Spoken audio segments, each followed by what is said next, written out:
ancora un periodo di tempo abbastanza lungo, che cosa si farà, cosa faremo rispetto alle amichevoli, cosa sarà possibile fare per i tifosi. Noi pensiamo che sia una cosa di grande interesse, quindi grazie per essere venuti. Ci sono, come vedete, al tavolo dei relatori, il presidente Aurelio De Laurentiis che fa gli onori di casa, poi ci sono i due personaggi chiave del nostro accordo con la Regione Abruzzo, sono Marco Marsiglio, presidente della Regione, e Angelo Caruso, che tutti voi conoscete, c'è anche Marsiglio, ma Caruso sicuramente di più, e il sindaco di Castellisano. C'è naturalmente, come detto, Luciano Spalletti, non ha bisogno di particolari presentazioni, così come Alessandro Formisano, il nostro direttore di tutte le operazioni, e alla mia sinistra abbiamo Tommaso Bianchini, che è il direttore del business internazionale del calciolato. Io darei subito la parola, manca Edoardo De Laurentiis che sta arrivando, lo vedete comparire tra poco. Parcheggio in un momento alla parcheggiata. Darei la parola al presidente De Laurentiis per un saluto e poi a Massimo. Innanzitutto buongiorno a tutti, benvenuti. Questo sarà il terzo anno che noi andremo a Castel di Sangro dopo un primo ritiro in Trentino. A Castel di Sangro noi abbiamo un accordo con Castel di Sangro per andare lì per 12 anni, quindi questo sarà il terzo anno e poi ce ne saranno altri 9. Qualcuno si domanderà, ma perché De Laurentiis è forse uno dei pochi che non cerca delle scorribande intercontinentali? Allora, guardate, ieri Charlie Stellitano, che ormai lavora per la Lega, mi ha offerto di andare in Sud America per $1.100.000. E io gli ho detto no, grazie, dico è strano che tu continui ancora con questo solito ritornello. Perché? Perché secondo me il periodo del ritiro è un periodo sacro, dove si gettano le basi di tutto l'anno. Quest'anno poi è un anno particolare perché avremo dal 15 novembre al 6 di gennaio un'interruzione e una parte di questa interruzione con coloro che rimarranno e non sono partiti, perché l'Italia, come voi sapete, non parteciperà ai campionati mondiali. Noi saremo in un allenamento per cui io sto cercando di convincere altre squadre di Serie A ad andarci a confrontare in un territorio straniero che sia ospitale sia come clima che come possibilità di avere strutture, campi, poterci allenare, che portare non so quante squadre, non so se tutti vorranno venire, ma probabilmente, perché siamo in democrazia, questa è un'offerta che noi abbiamo in Lega tutti quanti un pochettino buttata sul tavolo e quindi la stiamo esaminando. Questo per dirvi che comunque l'Italia non si fermerà, perché altrimenti, per quanto possa essere interessante il mondiale, senza la partecipazione dell'Italia, poi dopo diventa comunque un problema non continuare a parlare degli italiani, e quindi noi faremo in modo di darvi anche a voi la possibilità e l'opportunità di seguirci in questa, come lo vogliamo chiamare, una specie di torneo novembrino e dicembrino, prenatalizio, ecco, chiamiamolo un torneo prenatalizio. Ora, cosa c'ha secondo me di interessante poi Castel di Sangro? Perché io non voglio andare fuori?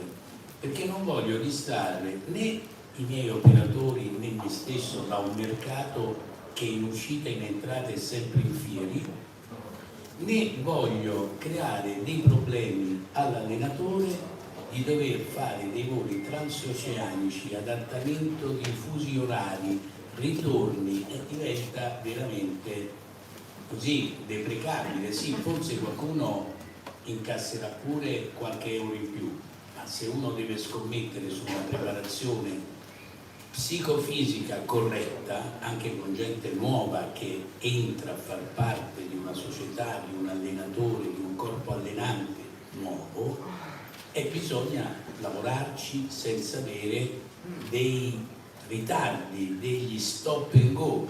Quindi noi saremo a Castel di Sangro dal 23 di luglio fino al 6 di agosto, e faremo da 3 a 4 partite.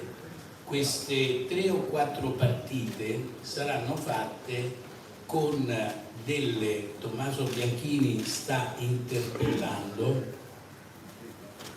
parecchie squadre europee che noi ospiteremo, perché piuttosto che andare a prendere dei soldi da qualcuno preferiamo noi pagare dei soldi a qualcuno per farli venire a Castel di Sangro. E mi dispiace, quando io dico Castel di Sangro voi dovete fare un po' più di pubblicità, perché mi dicono: ma dove sta Castel di Sangro? Quando cominciano a vedere che sta a 220 a 2 ore e mezza, 3 ore di pullman da Fiumicino o da Capodichino, si preoccupano e quindi mi creano anche un sacco di problemi. Però diciamo che ci stiamo riuscendo, no? Ci avevano offerto anche in Europa centinaia di migliaia di euro a partita per poter andare a Londra, per poter andare a e ho sempre rimandati al mittente. Perché? Perché avendo a Castel di Sangro 4 campi di calcio, di cui uno con 7.000 posti, con 3 spogliatori, dove non si fa assolutamente una brutta figura, a meno che il sindaco non ci dà un campo bruciato, speriamo di no, perché hanno fatto tutti quanti un sopralluogo, sono tutti quanti allarmati, i suoi addetti: oddio, è lì, è tutto in ritardo, lì abbiamo parlato con l'agronomo locale, ha detto che hanno fatto una stupidata a non partire per tempo. Io poi ho parlato con Caruso e gli ho detto: Angelo, ma che stai combinando?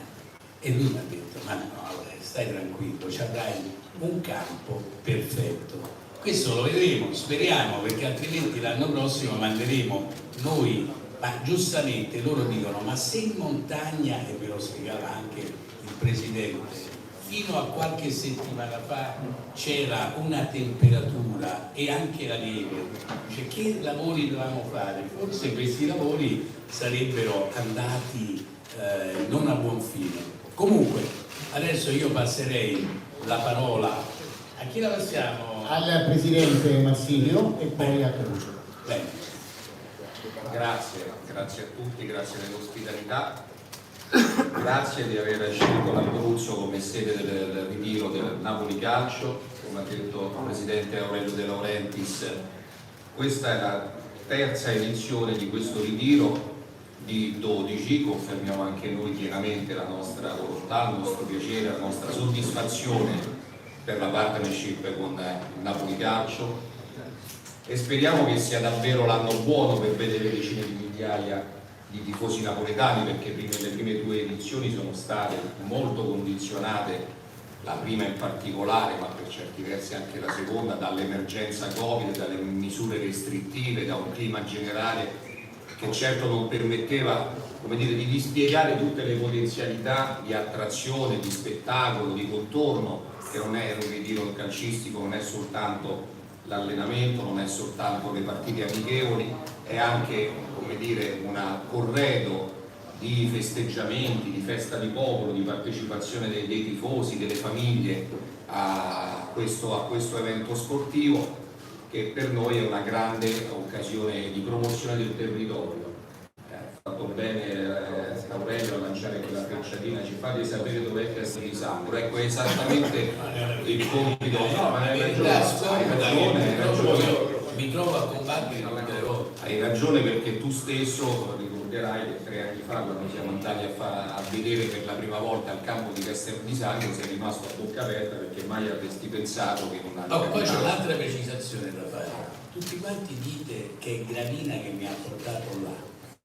No, No. assolutamente no. Lì mi ha portato il sindaco di Roccaraso, perché noi a un certo punto portavamo la primavera in Trentino.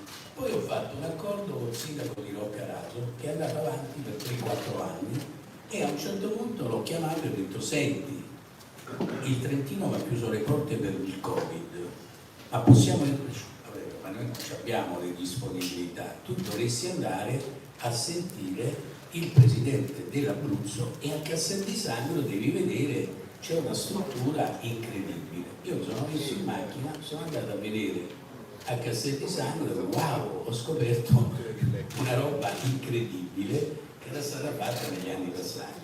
E a un certo punto poi con il qui presente Mazzino e il presente Angelo Caruso ci siamo messi d'accordo, quindi in pochi giorni, quindi voglio dire che il presidente Gravina, no, perché adesso perché dicono che io ce l'ho perché mi vuole mortificare con il Bari la seconda squadra, no, io lì c'è una, diciamo, nostra contrapposizione giuridica che sta andando avanti, vedremo che sviluppi avrà. Il problema, io ho detto un'altra cosa,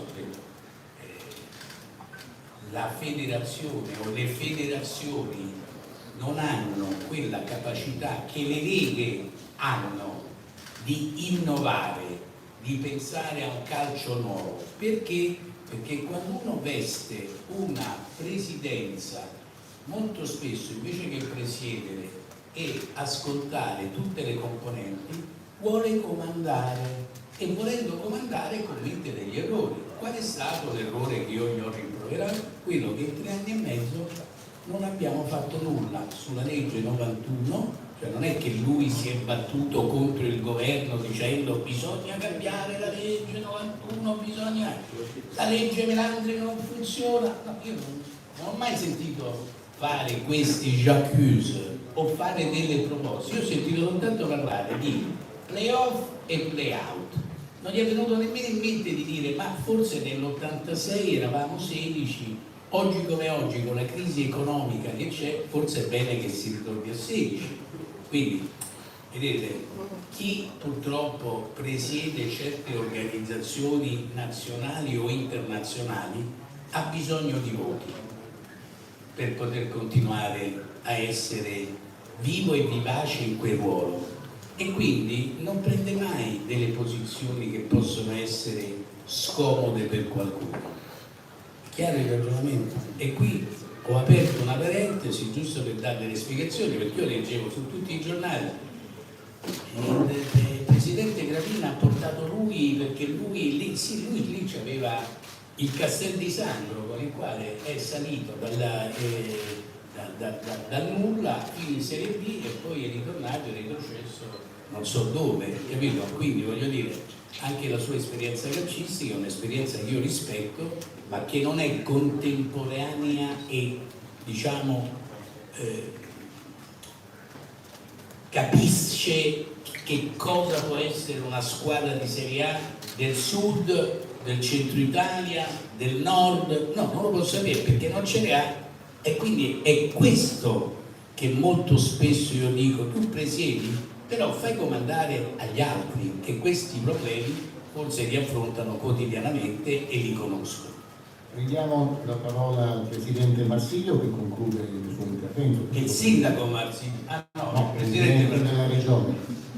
Prego. Stavo giusto dicendo che se, come l'esperienza appunto dimostra, anche chi è, come dire, confinante con la nostra regione, vicino alla nostra regione, aveva scarsa conoscenza delle opportunità che l'Abruzzo può offrire, qui sta il senso anche del nostro investimento e del nostro sforzo di utilizzare i canali mediatici, il grande pubblico presente in tutto il mondo che segue con grande passione, una passione unica al mondo, il Napoli Calcio, e di unire, diciamo, questa opportunità per far conoscere la nostra regione. State vedendo le immagini dei nostri spot che intanto scorrono e che caratterizzeranno appunto la promozione turistica del nostro territorio, che è un territorio nel quale noi appunto speriamo, ci auguriamo, ma siamo sicuri che sarà così, che quegli ottimi impianti sportivi a poca distanza dalla città di Napoli, dalla regione Campania e quindi dai tifosi che potranno con maggior calore e con maggior passione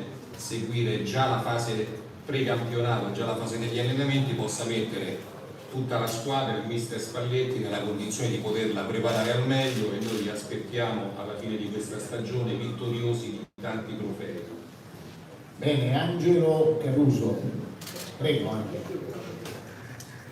Buongiorno a tutti, con l'emozione della prima volta che sediamo a questa conferenza stampa e se vogliamo una nuova esperienza, ci auguriamo davvero sia quell'esperienza auspicata già dal primo ritiro, in piena libertà, nelle facoltà che insomma un ritiro deve avere, nei rapporti, nelle relazioni, la percepibilità di avere quindi un club importante blasonato come quello del Napoli, i giocatori e il mister.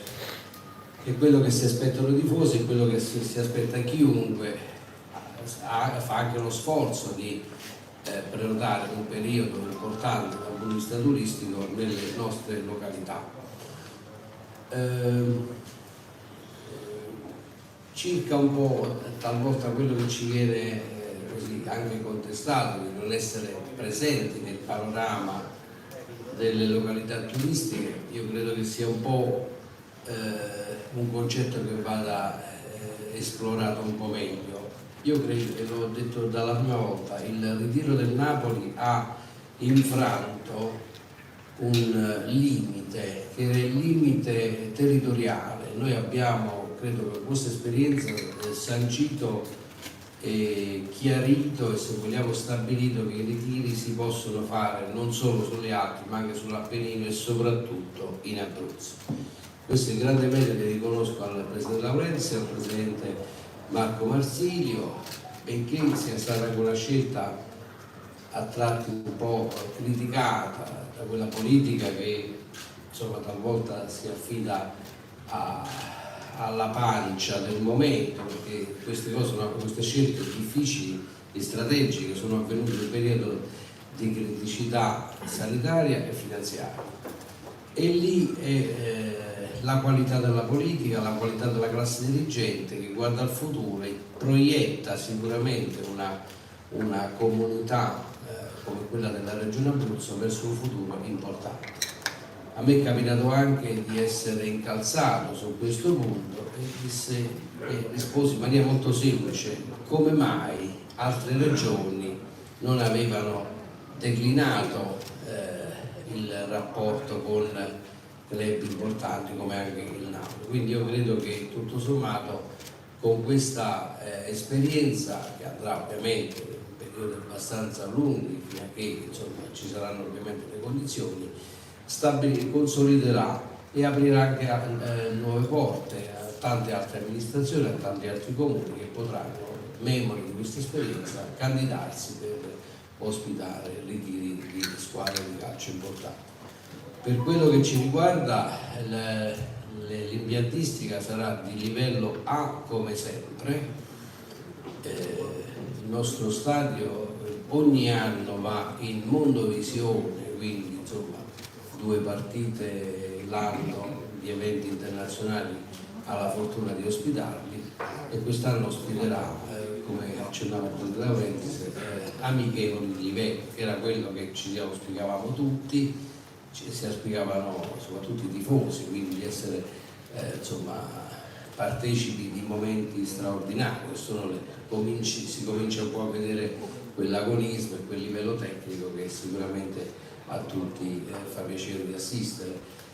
Abbiamo altresì definito anche le location per i momenti di incontro, che io do un po' per scontato che ci saranno, con la stampa, con ovviamente la presenza del mister e dei giocatori. Ci auguriamo davvero che sia un ritiro normale, per la prima volta normale ovviamente da noi, e che determini quell'effetto sperato, promozionale, che insomma tutti, e soprattutto con il vostro aiuto, l'aiuto della stampa, si potrà propagare e si potrà sicuramente sviluppare in quelli che sono poi i campi turistici, che insomma è il nostro settore primario. L'Abruzzo è una città, è una regione enorme, una regione che ha tante di quelle attrattive, di quei luoghi che sono rimasti inesplorati, e da qui la sfida, se mi consentite, alla stampa andarli a ricercare e promuoverli nel miglior modo possibile. Questo ve lo chiediamo davvero per cortesia, ma sarà una bella opportunità per tutti. Grazie ancora e non so se si dà il bocca al lupo, ma in ogni caso andiamo avanti. Bene, grazie. Vedi Allora, Angelo e vedi Marco, una cosa che secondo me sarebbe utile da fare, perché quando io sono venuto a fare il primo sopralluogo non è che ho detto vabbè, ma noi poi dopo ce ne ritorniamo in Trentino perché abbiamo lì fatto più di 10 anni. Io sono rimasto impressionato di una cosa che non credevo nemmeno esistesse, no? Allora a un certo punto ho fatto un contratto di 6 più 6, 12 anni, giusto? Bene, adesso però dovrebbe essere compito vostro, visto che noi siamo certificati dalla Nielsen che nel mondo occidentale abbiamo 83 milioni di tifosi, di cui 15 milioni solo negli Stati Uniti, perché non vi invitate delle persone straniere durante il ritiro che possano percepire che cos'è quel posto da un punto di vista ambientale, da un punto di vista del cibo, da un punto di vista di qualunque dello sport, perché voi fate anche i campionati di tennis, o perlomeno li facevate, avete credo 35 campi da tennis, quindi voglio dire, secondo me voi dovreste a un certo punto utilizzare la forza, la quantità di followers del Napoli per invitarli a farsi una vacanza, non so, investite in 20 ospitalità dall'America, dal Sud America, dall'Inghilterra, dalla Cina, dall'Oriente, cioè fatelo. Perché secondo me anche quello è un modo per complementarizzare la vostra capacità di essere attrattori verso un territorio che altrimenti la gente forse non conosce. Pochi sanno che per esempio, vedi, le strutture di Roccaraso sono ferme lì dagli anni 70, quando i costruttori si erano così messi in testa che dovevano costruire e fare, poi non si è mosso più nulla, giusto? Però a me risulta che Roccaraso è considerata tra le 10 stazioni più importanti d'Europa da un punto di vista di quello che può offrire, però la gente non lo sa. La gente non lo sa, e tu dovresti anche pensare un momentino e dire ma sta Roccaraso, ma perché la rimettiamo a posto? Perché non investiamo un po' di soldi? Tu mi dirai, quindi dare troppi soldi ci vorrebbero per fare tante cose. Ho capito, però poi bisogna anche saper scegliere quelle bandiere che arriscono al vento e promuovono. Incoraggiano gli imprenditori a credere nello sviluppo e nel futuro del territorio. bene, È allora importante. possiamo cominciare, apriamo le danze, vai Guido, fai il tuo sono anche più solito. vicini con 2 TV, canale 8 e canale 21. E intanto raccolgo poi le richieste dei colleghi. Sì, buongiorno a tutti. Allora io, se posso cominciare, visto che il Presidente è stato più che esaustivo, no, nel descrivere la situazione, le motivazioni delle scelte, io rinunciare a tournée internazionali dando delle risposte concrete. Volevo capire da Mister Spalletti, per lui quanto ritiene poi fondamentale avere un confronto anche a livello internazionale a pochissimi giorni dall'inizio del campionato, auspicando chiaramente di avere una squadra quanto più al completo possibile, e quanto effettivamente questo evitare lo spostamento all'estero, come fanno tantissime altre società, possa essere utile alla preparazione di una stagione che sarà sicuramente anomala. Poi volevo fare anche dopo una domanda alle istituzioni abruzzesi. Buongiorno a tutti. Allora, da un punto di vista di lavoro, avere delle amichevoli serie serve averle anche di un certo livello se non hai una squadra mentalmente preparata a capire quelli che sono le necessità e i momenti del campionato, i momenti che si vanno a attraversare in generale. Noi siamo una squadra abbastanza matura che poi dentro quella fatica lì è difficile andare a chiappare il massimo, dentro la fatica del ritiro è difficile andare a chiappare il massimo della condizione fisica e della tensione mentale, perché diventa un completamento, però poi giocare con qualche squadra che dà qualche stimolo in più è chiaro che aiuta un po'. Come dicevo prima, la nostra squadra sa benissimo poi diversificare quello che è la partita più abbordabile e la partita più difficile, insomma, sanno benissimo interpretare queste varie situazioni. Troviamo un po' tutto lì, mi ricollego al fatto del ritiro, troviamo un po' tutto, andarsi a spostare all'estero, come diceva il Presidente, è forse meglio,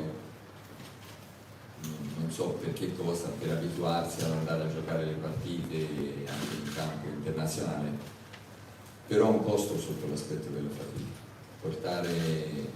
Trasferirsi, viaggi, tutte queste cose qui sono un ulteriore allenamento. Io negli anni precedenti avevo scelto di non fare allenamento paragonandolo al viaggio, cioè il viaggio mi costava da un punto di vista di fatica mentale, di fatica fisica, quanto fare allenamento. Per cui bisogna un po' bilanciare, bisogna stare attenti a trovare questo equilibrio che chiappa sempre un po' tutto.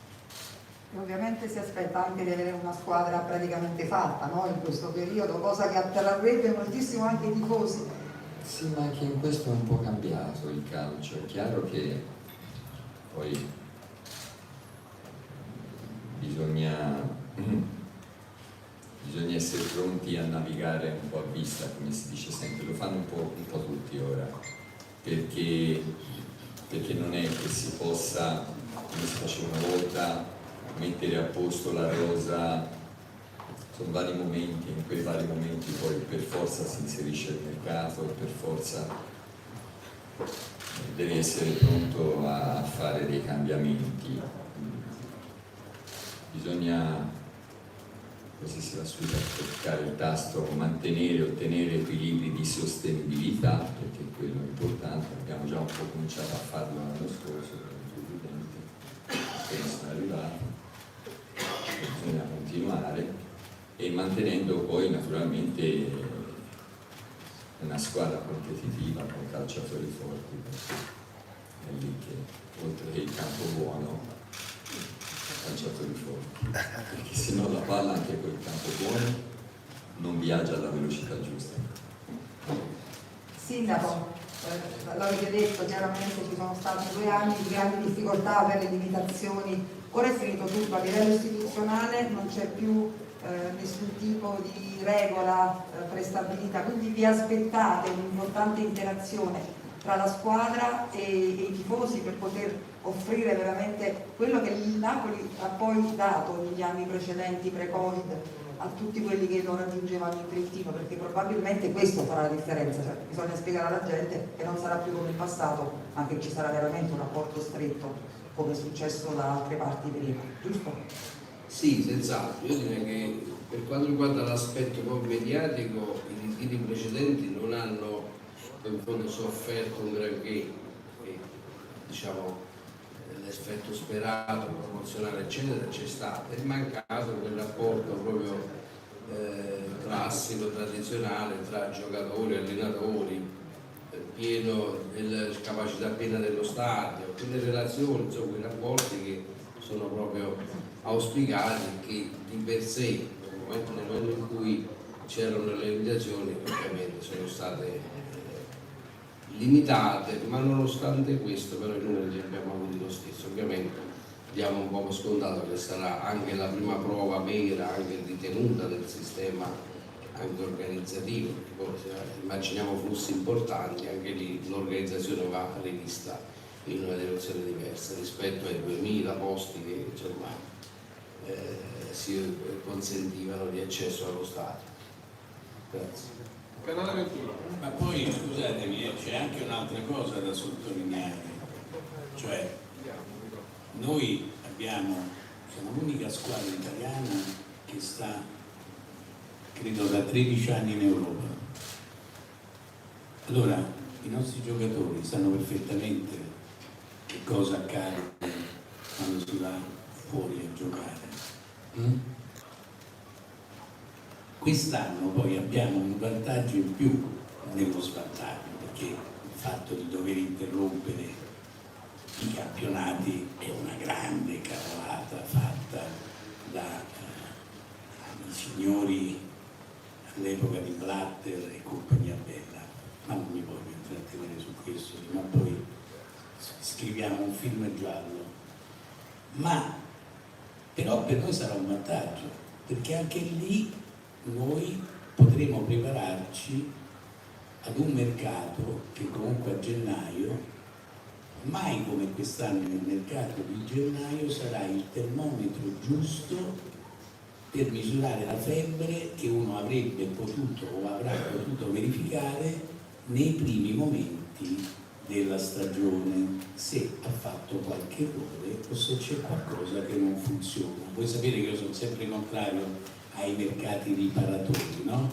Però negli ultimi anni poi ho dovuto cedere a questa mia modalità e abbiamo fatto degli interventi. Adesso quest'anno, ripeto, questa interruzione che ci sarà, se da un lato è veramente sfastidiante, dall'altro lato però ci permetterà di poter fare dei ragionamenti importanti. Prego. Sì, la domanda è per il Presidente, poi se vuole rispondere anche Spalletti mi fa piacere. Il ritiro è solitamente un momento molto importante per fare gruppo e per programmare la stagione che verrà. Partire con il consolidamento di due situazioni, e mi riferisco chiaramente a due uomini importanti di questo gruppo, ovvero Koulibaly e Mertens, potrebbe agevolare il nuovo ciclo? Ma veda, secondo me si fa molto spesso del sentimento più che della ragione un approccio a determinati problemi. Allora, i problemi di persone che sono in scadenza o che sono già scaduti, praticamente al 30 giugno scadranno, sono dei ragionamenti che tu non puoi organizzare da driver come vorresti, perché ci sono delle famiglie, ci sono degli agenti, ci sono i calciatori, quindi ci sono degli interessi che molto spesso non sono gestibili dalla società, a meno che la società non voglia dissanguarsi. Ma poiché il momento delle cifre fuori logica, perché il fatto che noi non vinciamo lo scudetto, lo vince il Milan che ha circa 40 milioni di stipendi in meno di noi, è chiaro che vuol dire che noi siamo andati fuori giri, no? Quindi il fatto stesso che noi dobbiamo rimetterci sui binari della regola che ci ha così fatto da guida in tutti questi anni, dove credo che una continuità della società Calcio Napoli, come dalla mia presidenza in poi, non ci sia mai stata nel passato, al di là di 2 scudetti vinti, perché si è avuto l'unico, irripetibile, fantastico, grandissimo giocatore migliore al mondo.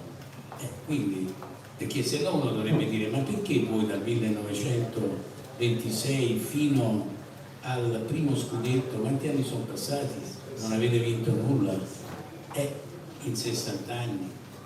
Allora non potete rimproverare a me, perché delle volte quando si dice De Laurentiis non vuol vincere lo scudetto, De Laurentiis vuol vincere lo scudetto, ma ci sono delle regole che partono da un fatto scaramantico a un fatto di condivisione, perché se io dico quest'anno noi vinceremo lo scudetto, io metto in una condizione anche l'allenatore di essere sotto il fuoco incrociato di voi giornalisti, dei media e dei tifosi, mentre invece l'allenatore, che è il massimo mio collaboratore, deve assolutamente essere straprotetto. Io non è che quando a un certo punto abbiamo perso qualche partita che avremmo dovuto e potuto vincere, ho fatto qualche dichiarazione contro l'allenatore, sarebbe stata fuori luogo, perché avrei potuto rispondere quante altre partite che avremmo potuto perdere mi ha fatto vincere. Quindi il fatto stesso poi di dire accatti il giocatore, e noi abbiamo dei giocatori straordinari,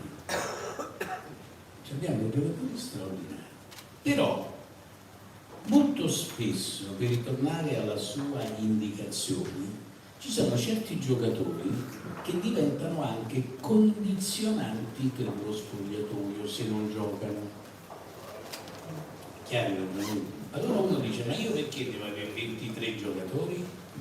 Perché devo pagare 23 stipendi? Allora ritorniamo ai 16 giocatori che avevamo negli anni passati? No, perché dobbiamo fare la Champions, quindi abbiamo bisogno di 23 giocatori, però dobbiamo avere anche il coraggio del rischio, perché chi non risica non rosica. Questo è fondamentale. Io in tutta la mia vita, quando facevo i film, mi prendevo il rischio di dire: questa idea mi piace, sviluppiamola, lanciamo questi attori. Di 400 film ne ho sbagliati 3, e quindi vuol dire che è una regola che funziona. Allora, nel calcio purtroppo, tra scaramanzia e fatti protettivi, dove nessuno poi, sembra quasi che tutti quanti abbiamo paura di perdere qualcosa che ci appartiene, no? Nella propria, diciamo così, aurea professionalità. Se lei ci fa caso, ha mai visto un dirigente sportivo parlare male delle istituzioni? O parlare male di qualcuno? E lo sa perché? Perché quello, quando poi cambia la squadra e andrà in un'altra squadra, come si troverebbe? A disagio. Allora la cosa più bella della vita è, uno, non avere cadaveri negli armadi, scheletri più che cadaveri, e due, è poter essere liberi di dire quello che uno pensa. Se però dire quello che uno pensa diventa scomodo perché voi lo interpretate a diversi e con diversi fini, allora uno deve mascherare anche quello che uno dice. Quindi per me quei due calciatori che lei ha nominato sono due calciatori che rispetto, di grandissimo standing, di grandissima professionalità, gli voglio molto bene, ma dipenderà solo da loro vedere se la vile moneta è l'unica cosa che li può appagare, o se invece essere a Napoli, vivere una condizione anche filosoficamente diversa, in un contesto, in un territorio che non ha altrove, lo possa considerare un privilegio. E se no è un problema che non mi riguarda più. Radio Kiss Kiss. Sì, buongiorno, due domande rapide, una per il mister e l'altra per il presidente. Mister, parlavamo prima, ascoltando anche il presidente, no, di una sosta anomala. Allora io le faccio una domanda sulla preparazione. Che tipo di lavoro dovrà impostare col suo staff, considerando che si parte fortissimo, campionato Champions in più di un mese di stop, cioè tutto complicato anche per lei come per tutti i suoi colleghi e per i preparatori o no? Quasi 2 mesi di sosta. Quasi 2 mesi, sì. Quasi 2 mesi, però dipenderà un po' dal numero di calciatori che ci rimangono a disposizione, perché poi rimangono pochissimi calciatori. Io parlavo proprio del scusi Spalletti, però cioè guardando a una partenza immediata e poi a una sosta lunga, che lavoro si fa più o meno? Inizialmente si fa un lavoro che possa andare a trovare che possa andare a migliorare tutte quelle, o reinserimento di tutte quelle capacità a livello fisico che ci vogliono, e di solito si impiega 1 settimana per qualità, e come sempre. Poi sono dei richiami settimanali a quello che abbiamo fatto inizialmente sempre. In questo periodo di questa sosta dovremo essere bravi a trovare la possibilità, pur mantenendo pochi calciatori, di giocare anche qualche partita. Quello diventa fondamentale. Diventerebbe forse interessante riuscire a farli giocare in primavera, se la primavera si riuscisse a far giocare, o se ci mettessimo d'accordo, visto questa anomalia del campionato, di poter inserire nella primavera delle squadre qualche calciatore. Penso sia difficilissimo per il regolamento e tutto, però se no bisogna prendere a attecchire noi alla primavera, perché non si riesce, e mettersi d'accordo con altre società per fare delle amichevoli, perché è interessante anche giocare. Vedi, questo è un problema che, come avevo spiegato prima, riguarda un po' tutte e 20 le società, ok? Allora probabilmente si dovranno riformattare delle squadre. Se a lui mancassero 2 terzini o mancassero 2 ali, è chiaro che se ce ne ha l'Empoli piuttosto che la Fiorentina, allora uno cerca di combinare tra quelli che sono rimasti in una squadra e quelli che sono rimasti in altre 2 squadre, una squadra che si confronti con altri. È chiaro il ragionamento?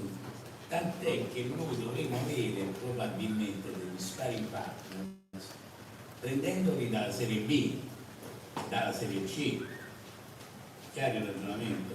Come confronto, oltre che tra le varie compagini, perché poi credo che i giocatori italiani che rimarranno saranno pochi, e quindi non credo che si riusciranno a fare 8 squadre della Serie A che possano fare un mini torneo, quindi dobbiamo in qualche modo studiarci questa situazione molto attentamente. Io ho cominciato da un mese a studiarla con i miei colleghi della Serie A e continueremo. Adesso abbiamo già oggi pomeriggio un'assemblea, il 7 ce ne abbiamo un'altra a Milano, quindi voglio dire con altri problemi ovviamente, ma sicuramente anche questo è un problema che si prospetta non tanto lontano. Presidente, la seconda era per lei. Così, siccome tra le tante domande che ci arrivano ogni giorno in radio non riguardano solo Koulibaly e Mertens, ma negli ultimi giorni ci fanno 3 domande con 3 nomi, laboratorio anche delle idee. Li chiedo così per dar soddisfazione. Scusami, Prego. ti pare logico a te che qui dobbiamo parlare dell'Abruzzo e dobbiamo parlare di mercato? Ma quella era proprio una No, ma sai Abruzzo.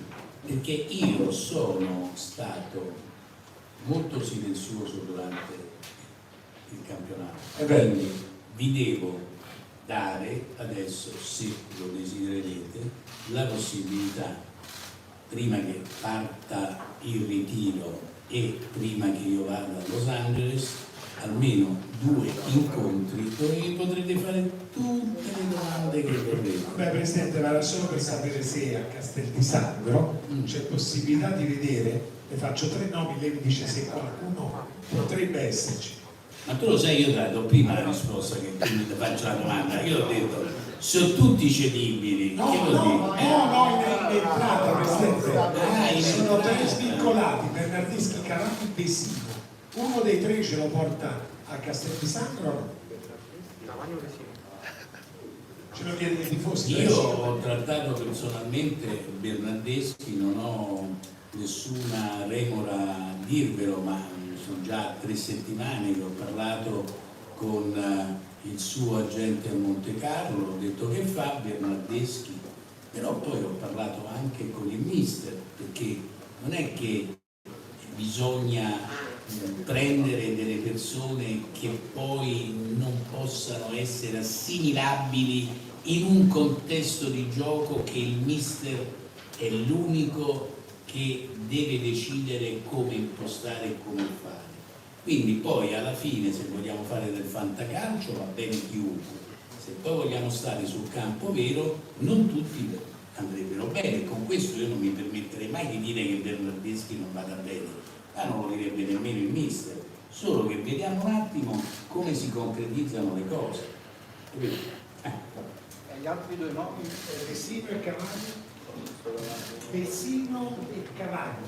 No, a me non mi risulta di aver avuto mai contatti o situazioni del genere. Poi sai, il problema è che finché tu prendi in porta uno che ha 34, 35, 36 anni è un discorso, ma quando tu cominci a prendere uno sul quale tu punti come, che poi quando noi abbiamo preso dal Palermo Cavani era la seconda punta, quando l'abbiamo iniziato qua è diventato una prima punta.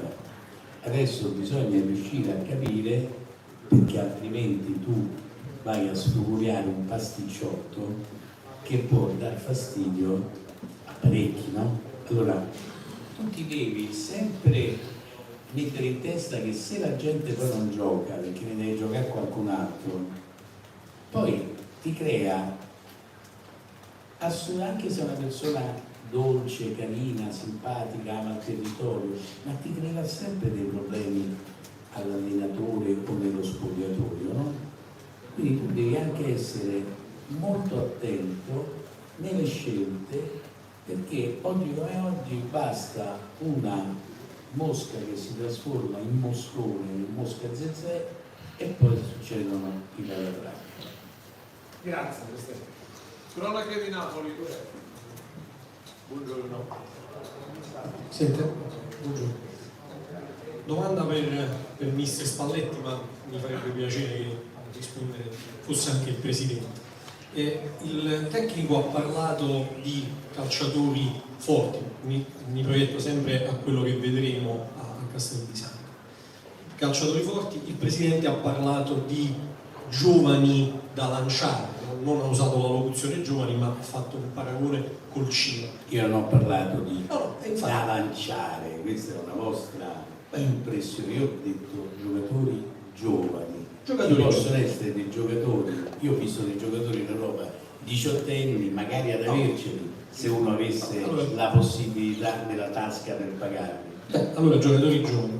Vi chiedo, come si possono conciliare nel Napoli del futuro questi due profili? Grazie.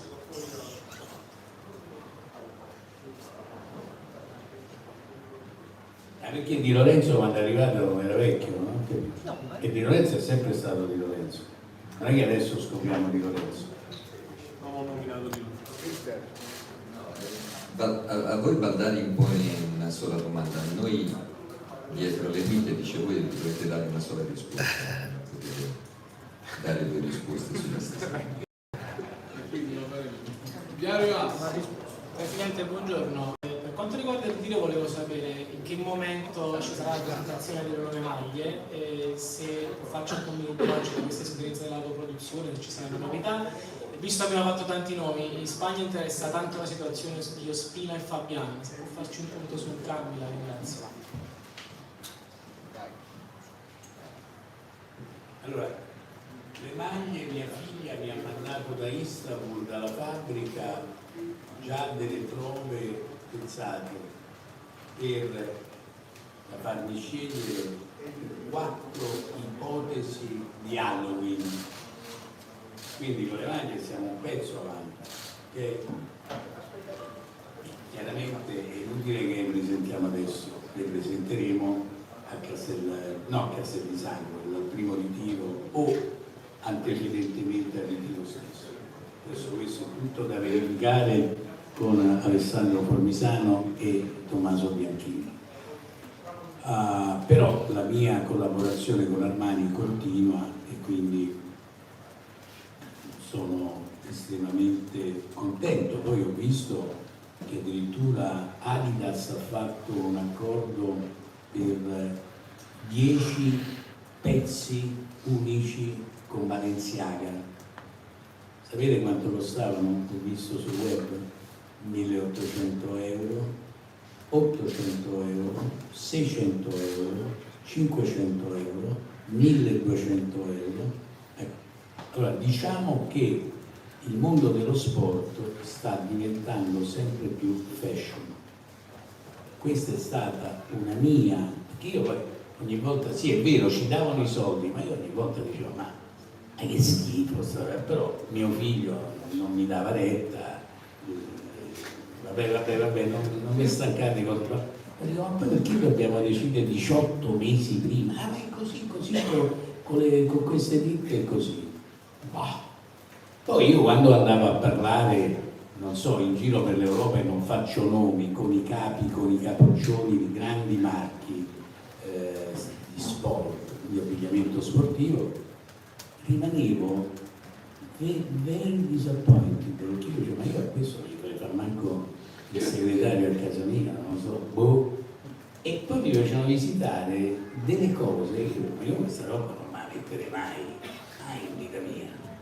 Allora, il fatto stesso che noi in un momento di crisi, in un momento di grande ritardo, con una partenza in ritardo di 6 mesi, con i blocchi delle navi e con 42 jumbo che io avevo a disposizione, siamo riusciti a tamponare l'altro anno, spendendo l'ira di Dio, i trasporti di quello che stavamo costruendo e abbiamo fatto 13 maglie, 13. Ok?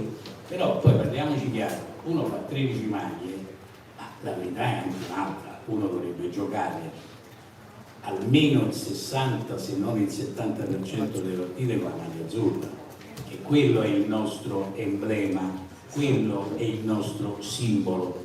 È chiaro il ragionamento? Però tutto ciò premesso è chiaro che noi stiamo andando avanti. Che cos'è che me l'ha chiesto poi? Su Ospina e Fabiano. Ma Ospina e Fabian siamo sempre lì alle solite, cioè Ospina c'ha il contratto scaduto, quindi io l'ho incontrato, ho parlato chiaro, lui è partito, ho provato a richiamarlo per avere una risposta, dovevamo avere una risposta questo scorso mercoledì, evidentemente sarà in nazionale eccetera eccetera, e Fabian ho incontrato prima lui, poi i suoi 2 procuratori. Io gli ho fatto la mia proposta, loro mi hanno detto entro 15 giorni le faremo sapere, i 15 giorni non sono ancora passati, aspettiamo, vediamo. Nessuno vuol mandare via nessuno, ma nessuno vuol fare le follie per i giocatori. È chiaro il ragionamento? Ok, credo che non ci sono altre domande. C'era Radio, allora se vai un attimo di là, Radio Amore, della Facilità. Poi anche questo signore Radio Amore? Radio Amore. Che bello, Radio Amore. Bellissima testata. Chi è Radio Amore? Della Facilità. Grazie Presidente a nome della radio. Io volevo chiedere innanzitutto qualche precisazione anche sugli appuntamenti dei tifosi, perché abbiamo parlato di un ritiro in cui potremmo essere più vicini proprio al calcio Napoli, e quindi volevo chiedere quali saranno le occasioni in cui ci si potrà incontrare e si potrà vivere la squadra. E poi volevo chiedere una precisazione al Presidente, no? Quando lei parla del Torino, del tetto ingaggi del Torino, che è più basso del nostro, lei è stato chiaro quando ha detto Forse ho detto del di no, Milan. ho sbagliato, è Milan. Sì. Mi sono persa. No, volevo chiedere una precisazione su questo aspetto. Come lei pensa che oggi si possa ridimensionare? Perché questa parola circola e anche i tifosi, insomma, la interpretano a loro modo. Quindi volevo chiedere a lei come invece è giusto interpretarla questa parola. Ma veda, non è un problema di ridimensionamento, è un problema di riportare sul binario giusto ciò che ha deragliato per una serie di ragioni che quando poi ci incontreremo io vi spiegherò che sono accadute all'interno della società in questi ultimi 3 anni, perché di accadimenti contrari e devastanti ne abbiamo subiti parecchi. Chiaro il ragionamento? Non fa piacere ad uno che porta, adesso con tutto il bene che io voglio, il rispetto e la stima enorme che ho per Spalletti, ma non è che faccia piacere a Napoli quando uno porta il signor Ancelotti che viene per la stima che ha di me e si siede e accetta la metà di uno stipendio pur di venire a Napoli, dimostra di amare Napoli e non viene considerato dai tifosi. È chiaro il ragionamento? Non è corretto fischiare un secondo posto contro una Juventus che ha dimostrato parecchie volte di avere dei favoritismi che l'hanno incoronata. Allora, perché io appartengo al genere delle persone per bene e quindi io questa condizione non la abbandonerò mai, nemmeno se mi dovessero incoronare re. È chiaro il ragionamento? Non me ne può fregare di meno. Io devo rimanere limpido. Io quando la sera vado a letto e a dormire spingo la luce, se ho mandato a fare in culo qualcuno con ragione, non me ne dovrò mai pentire. È chiaro il ragionamento?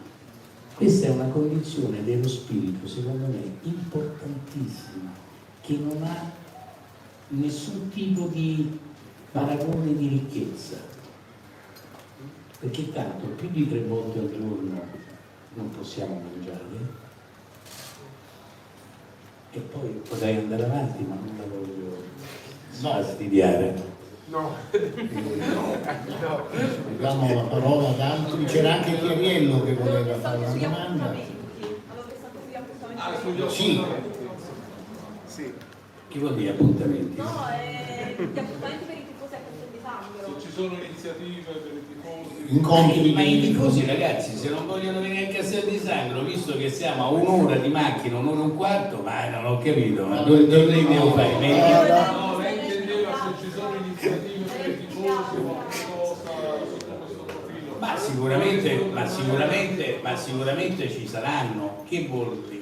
Che noi non ci scateneremo con qui allora la domanda è: ci saranno gli allenamenti a porte aperte, intendete dire? Questo lo deve decidere il mister, perché lui è il padrone degli allenamenti. Ci saranno gli incontri dei tifosi con i giocatori per fare dei selfie o per fare la raccolta delle firme? Probabilmente bisognerà vedere come sarà raccolta.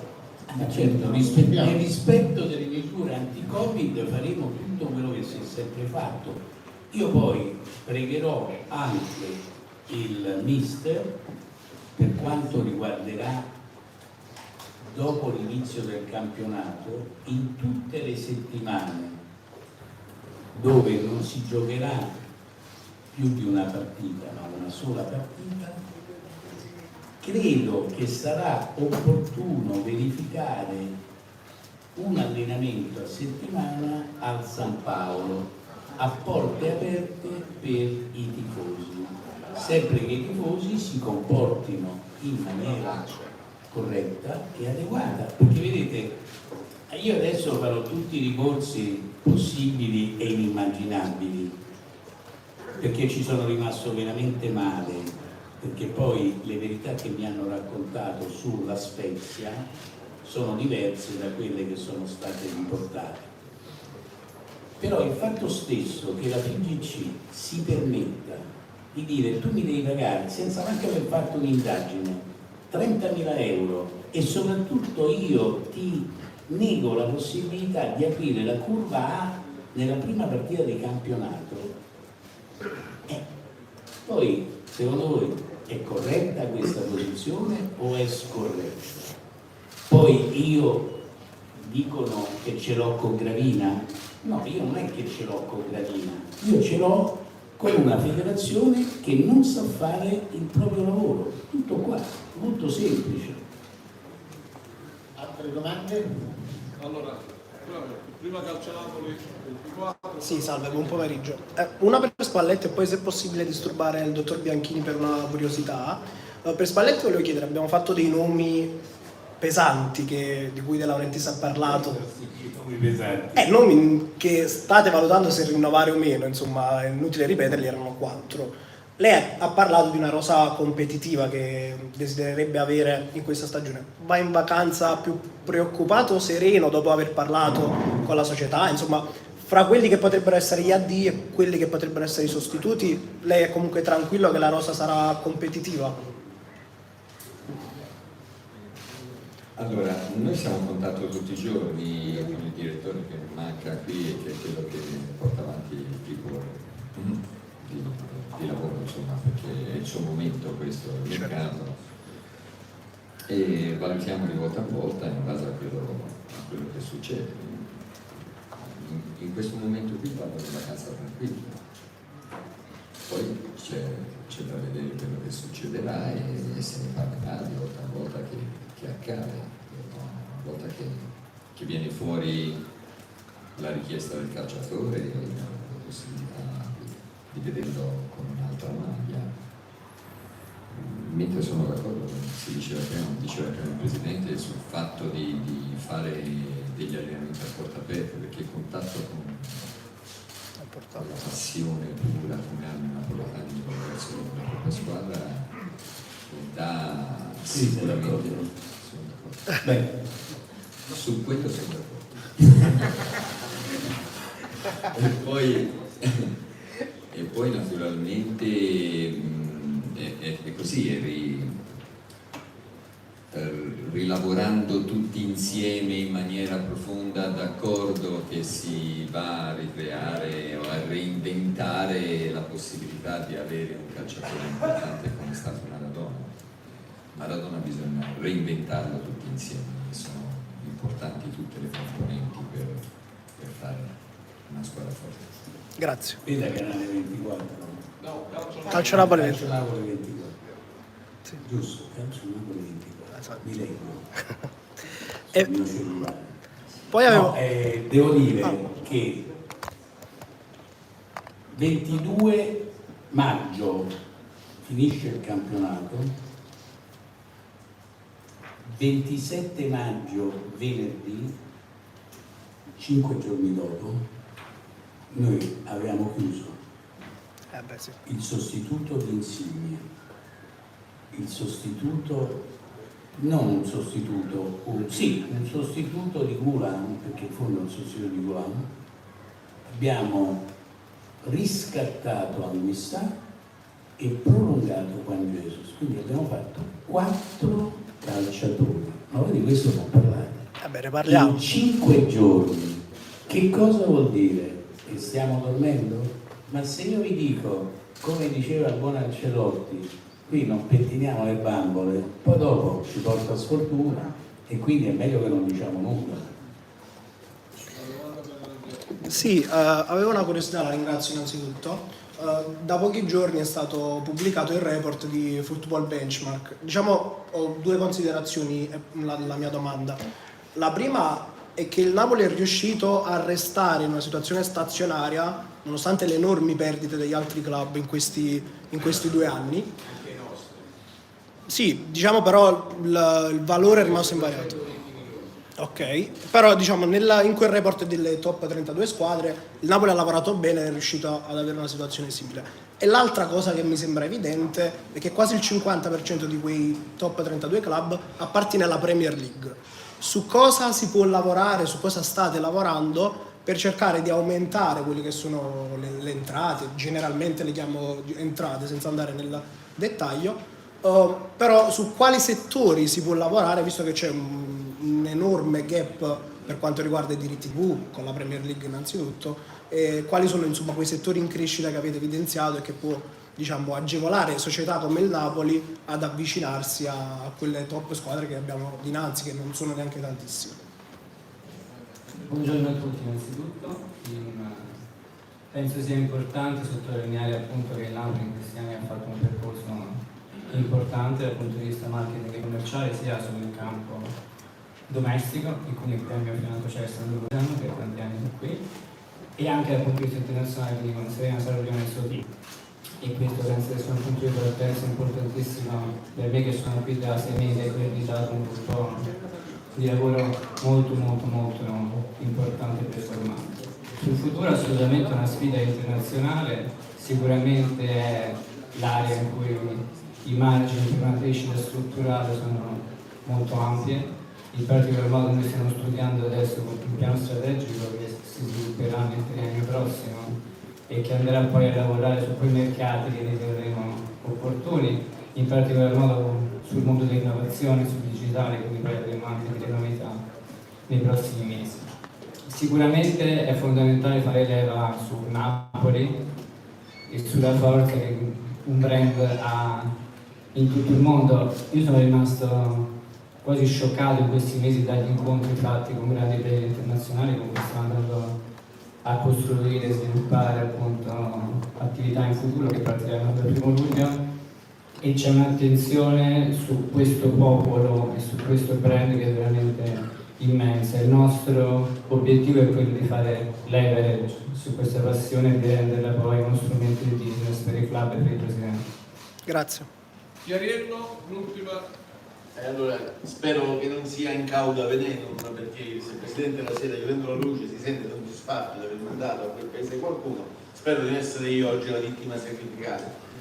Perché le chiedo questo? Lei ha parlato prima di dobbiamo ritornare ad essere sani, uscire dal deragliamento economico.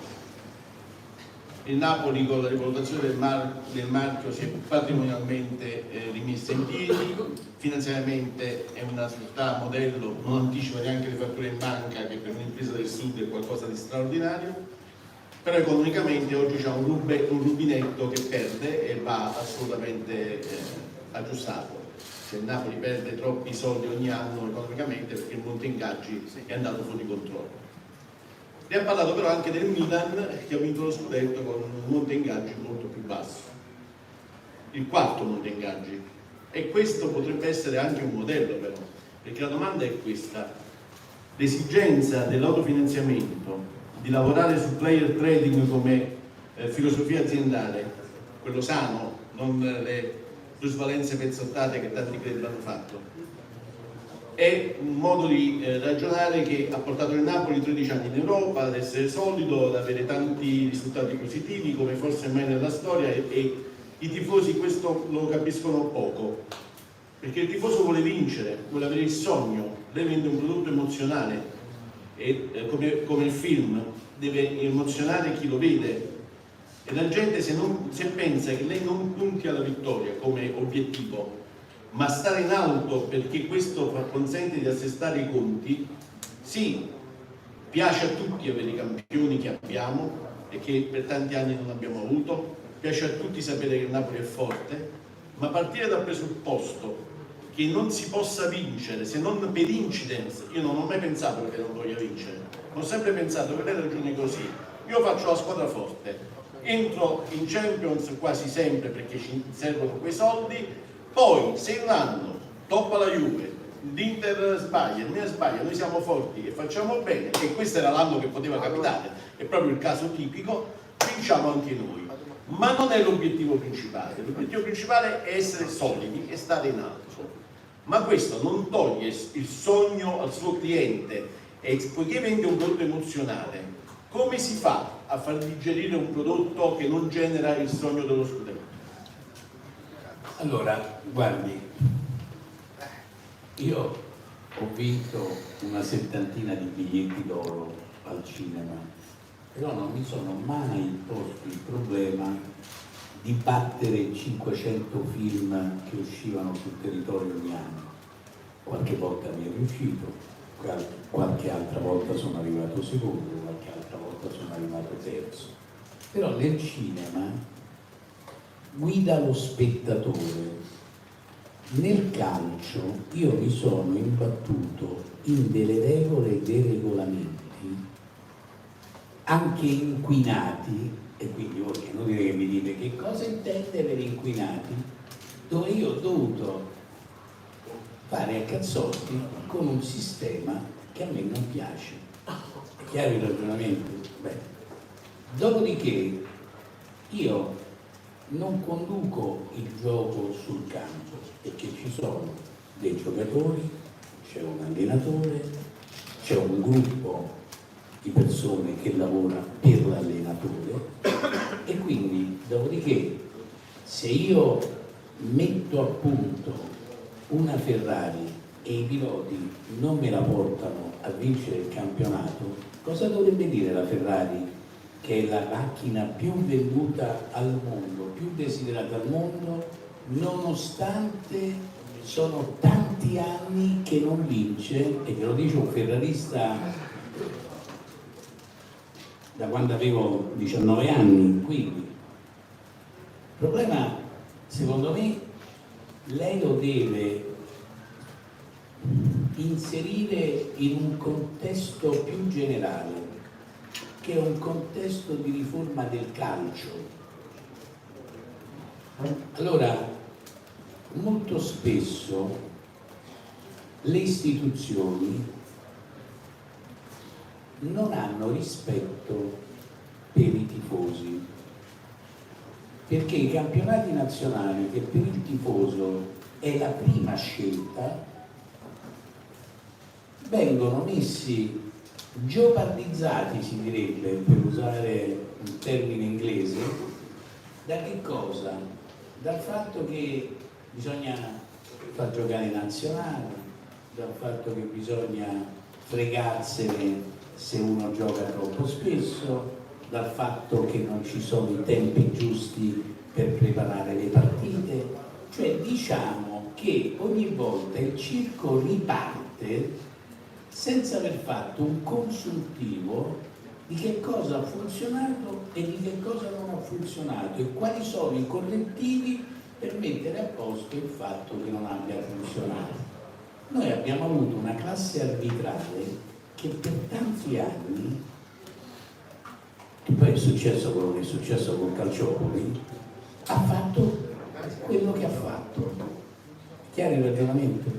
Per avere il VAR, dove oggi ci sono quelli che sono ancora a sfavore e molti fortunatamente sono a favore, ci siamo dovuti battere come dei pazzi e l'Italia è stata la prima ad utilizzarlo.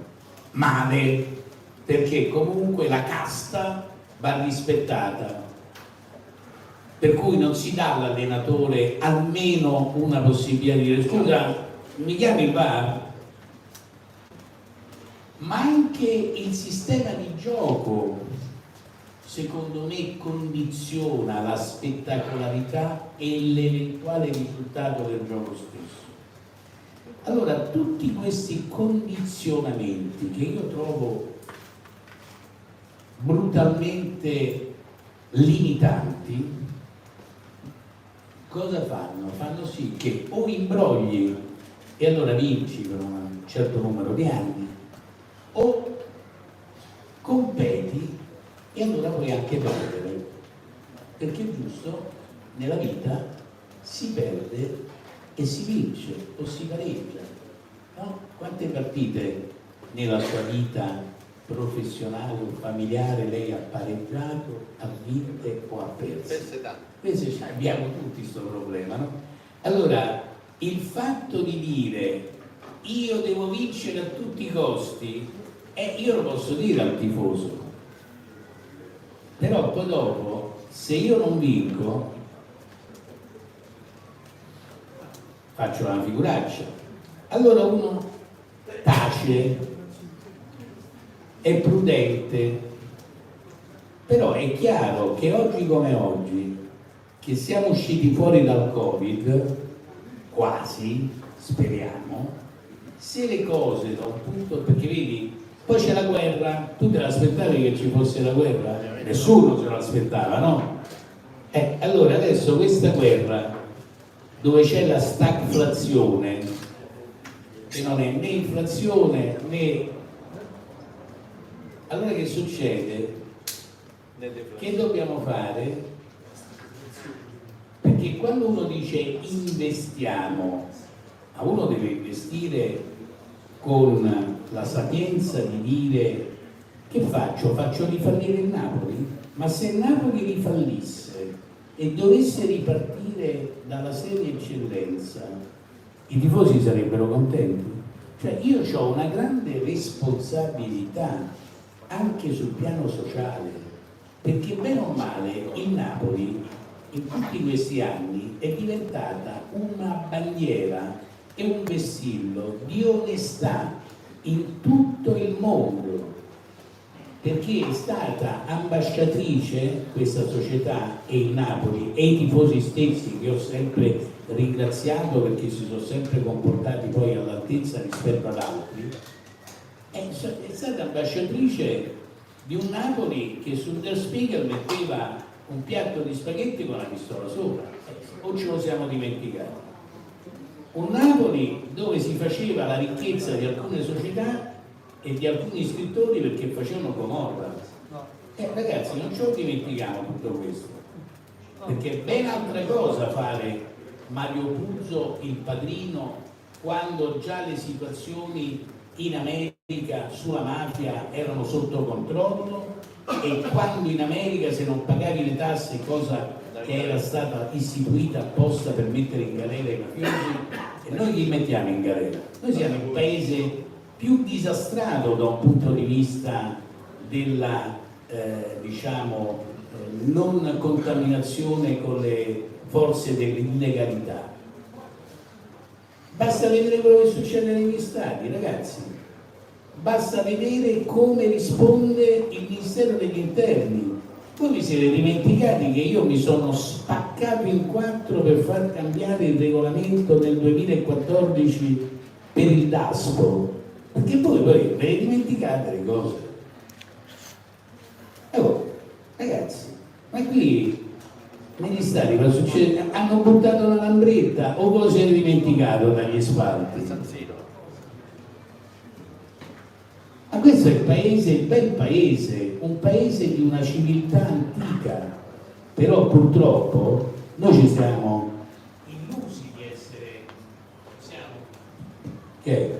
illusi di essere dei degni eredi degli antichi romani. Noi siamo degni eredi degli Ostrogoti, dei Visigoti, dei Franchi, di questa gente qua, e come tali ci comportiamo, purtroppo, ahimè, divisi su un territorio dove noi giochiamo dagli anni 50 dicendo beh,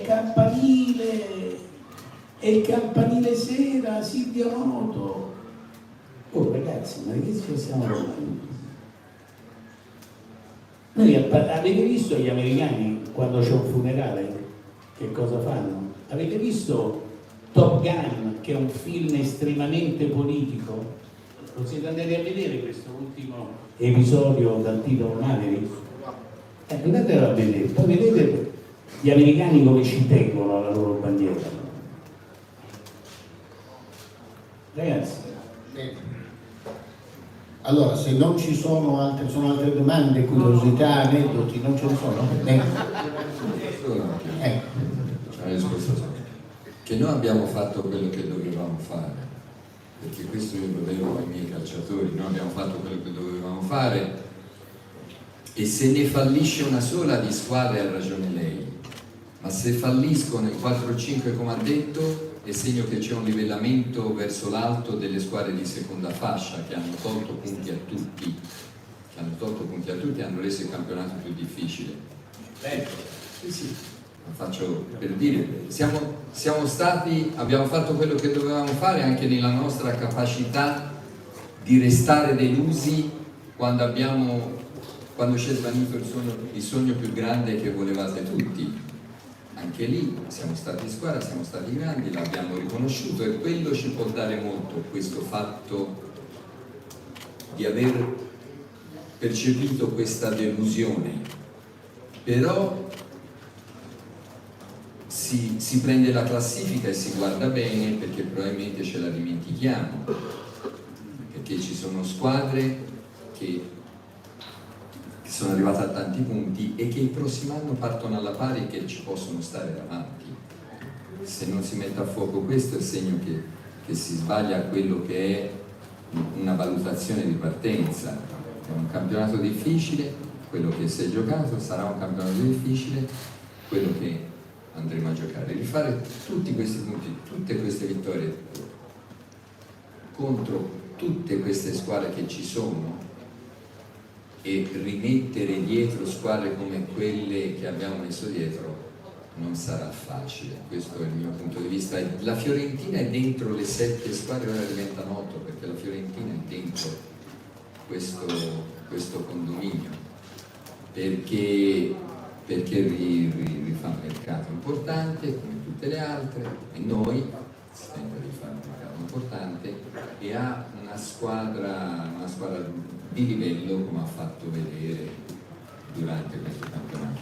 Ma ai nostri calciatori si può puntare poco perché è cambiato un po' di modo di giocare da parte di tutti, è stato un campionato difficilissimo e hanno fatto quello che dovevano fare. La Fiorentina poi ha venduto per Mister, non è stata un'occasione perduta, non ha questo rammarico?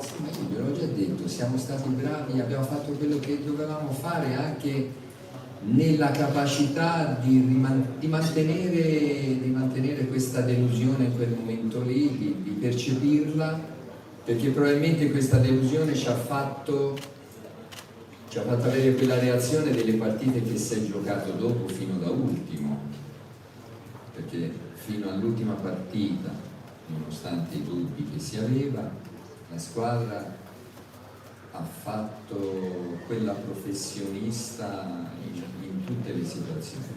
Si è fatta trovare pronta le ultime partite quando poi poteva essere scontato, mentre prima c'era il rischio di non poterci entrare perché a 6, 7 punti, 8 punti di differenza ci potevano montare addosso e si aveva il timore che la squadra ripetesse poi un ciclo di sconfitte che rimettesse in ballo quella che era la qualificazione Champions.